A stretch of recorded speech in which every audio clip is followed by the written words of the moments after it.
Uma consideração que sempre permeia o medo do brasileiro, que tem a ver com o que a gente estava conversando a respeito da despersonificação da empresa, né?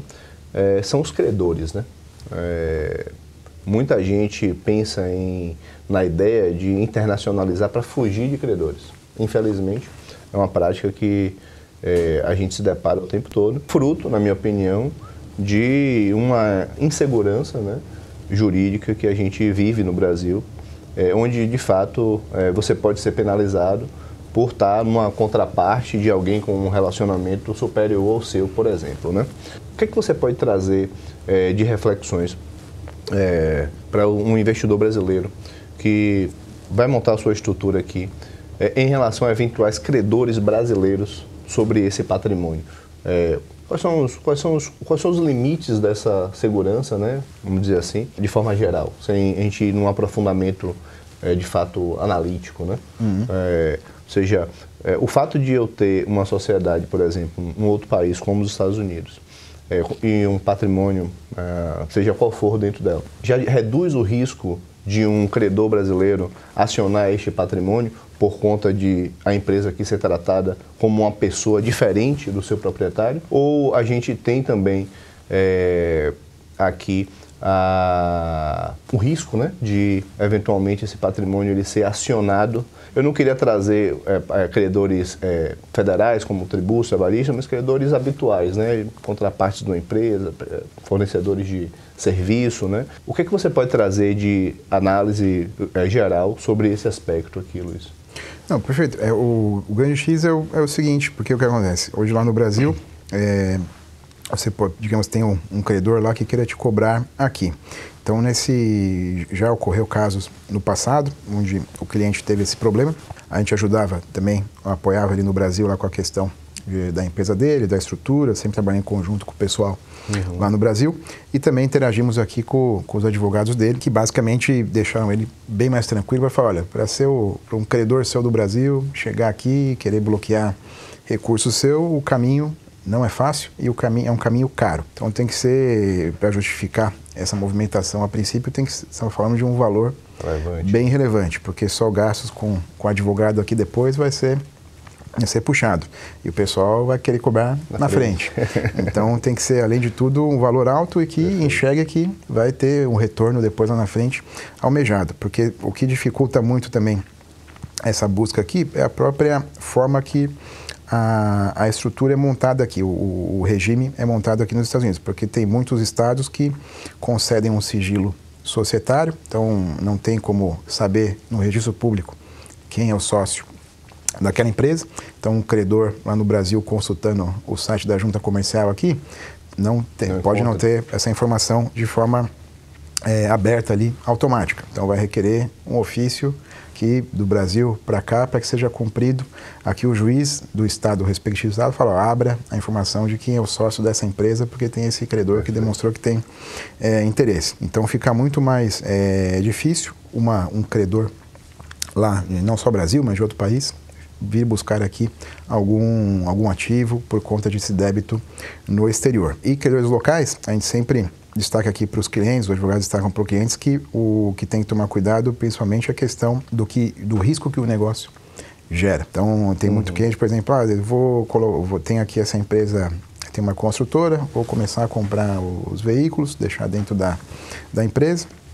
E esses veículos são operados aí pelos funcionários, até mesmo algumas vezes pelo próprio dono da empresa. Perfeito. Então, por mais que depois um acidente seja causado por esse veículo, se for o sócio operando esse veículo, ele vai ter a empresa como titular do veículo, vai responder com o patrimônio dela, e a própria pessoa física, que o sócio está dirigindo o veículo, vai responder na pessoa física. Perfeito. Então você teria nesse aspecto uma blindagem limitada. Perfeito. Então o que o pessoal realmente é feito, com a orientação dos advogados também, é falar, olha, vamos montar uma estrutura segregada com ativos que geram risco dos demais ativos.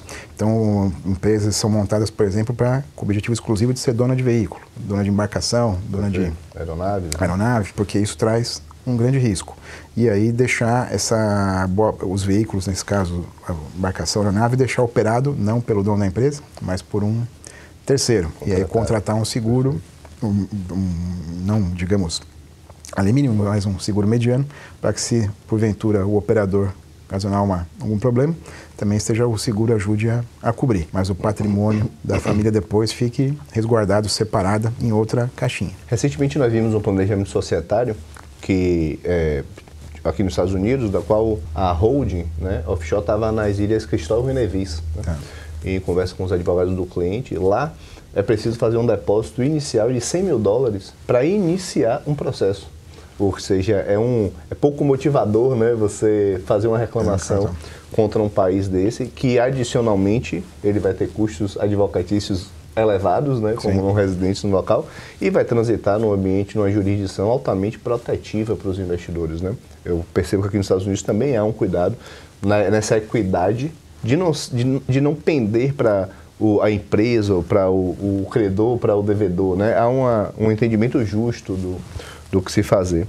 Pensando agora, Luiz, nos registros, tá?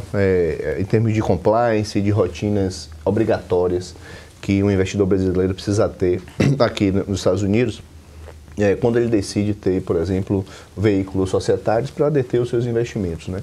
O que você pode trazer de cuidados, assim? Como é que o investidor ele pode se certificar de que ele está fazendo corretamente o passo a passo? Acho que vai ser importante essa interação da parte fiscal com a parte jurídica. Então, seria esse trabalho quatro mãos a ser desenvolvido, que, por exemplo, no caso de uma família. Então, partindo para o investimento aqui, o importante vai ser, da parte do ponto de vista sucessório, jurídico americano, o advogado falar, olha, vão ter que redigir os documentos societários dessa forma para que vocês tenham o objetivo ali de sucessão, de administração da empresa seja atingido. Da mesma forma, a gente colabora com a parte da fiscal, falando, olha, redige os documentos aqui com essas cláusulas para que, do ponto de vista fiscal, a tributação siga esse rito, siga esse rumo aqui para ter essa carga fiscal idealizada, mantida ali sem maiores problemas. Da mesma forma, por exemplo, investidores que vão se unir aí, que não são da mesma família, que vão se unir em um projeto comum. A mesma coisa, é importante ter o apoio do advogado com a redação dos documentos societários direitinho para resguardar o direito e as obrigações de cada um, e a gente entrar com o apoio ali fiscal para falar, olha, monta aqui a sua estrutura dessa forma para que você, investidor, tenha essa eficiência fiscal por conta desse projeto em especial. Então é sempre um trabalhinho a quatro mãos ali para que você fique bem resguardado, o cliente fique bem resguardado e não tenha surpresas lá na frente. Ou seja, é altamente salutar que ao definir a sua estrutura, você tenha o seu advogado e o seu planejador tributário trabalhando em conjunto para não só escolher a estrutura correta, mas colocar também os regramentos nessa empresa e condições de cláusula que permitam que aquele planejamento seja entendido da forma que se deseja em uma eventual discussão. Exato. Esse é o principal ponto, porque realmente deixando isso bem alinhado desde o início, a chance de você não ter dor de cabeça vai ser muito grande.